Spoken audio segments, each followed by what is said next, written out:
মাস শেষ হওয়ার আগে কি আপনার পকেট ফাঁকা হয়ে যায়? তাহলে আজকের এই ভিডিওটি আপনার জন্য। আজ আমি বলবো এমন 5টি অভ্যাস যেগুলো মেনে চললে আপনার জীবন পরিবর্তন করা শুরু করবে। ভিডিওটি স্কিপ না করে শেষ পর্যন্ত দেখুন, কারণ 5 নম্বর অভ্যাসটাই আপনার ভবিষ্যৎ ঠিক করবে।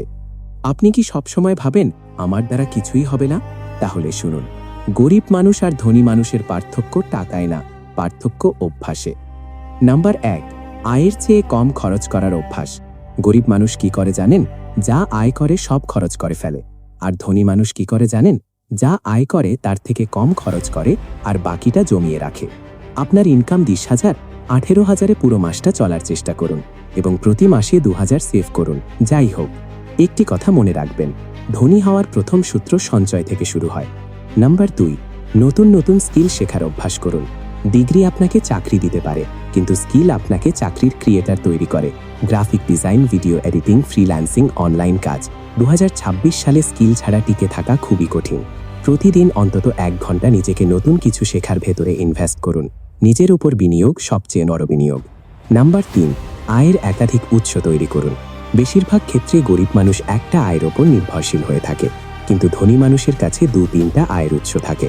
চাকরি করছেন, খুব ভালো কথা, পাশাপাশি সাইড ইনকামও রাখুন। অনলাইনে ছোট কাজ শুরু করুন। একটা ইনকাম বন্ধ হলে জীবনটা অন্ততপক্ষে থেমে যাবে না। নাম্বার 4, ঋণ থেকে দূরে থাকার অভ্যাস। সত্যিকার অর্থে ঋণ ধনীদের জন্য একটি টুলস হিসাবে কাজ করে, কিন্তু গরিবদের জন্য অনেক বড় একটি ফাঁদ। স্ট্যাটাস দেখাতে গিয়ে লোন নেবেন না। মোবাইল, বাইক, বিলাসিতা এগুলো পেতে হলে আগে নিজেকে তৈরি করুন। সর্বোপরি একটা কথা, আপনার স্বাধীনতা সবচেয়ে বেশি গুরুত্বপূর্ণ। নাম্বার 5, লাস্ট এবং মোস্ট ইম্পর্টেন্ট, দীর্ঘমেয়াদী চিন্তা করার অভ্যাস। গরিব মানুষ আজকের কথা ভাবে, ধনী মানুষ 5 বছর পরের কথা ভাবে। আজ নতুন কিছু শিখবেন, আজ সঞ্চয় করবেন, আজ কষ্ট করবেন, আগামীকাল শান্তিতে থাকবেন। মনে রাখবেন, গরিব হওয়া লজ্জার না, কিন্তু দিনের পর দিন নিজেকে একই জায়গায় রেখে পরিবর্তন না হওয়াটা লজ্জাজনক। এখনই সিদ্ধান্ত নিন, কারণ একটা সিদ্ধান্ত আপনার জীবন বদলে দিতে পারে। আপনার পরিবার আপনার দিকে তাকিয়ে আছে। এই অভ্যাসগুলো মেনে চলুন এবং চ্যানেলটি এখনই সাবস্ক্রাইব করে ফেলুন। ধন্যবাদ।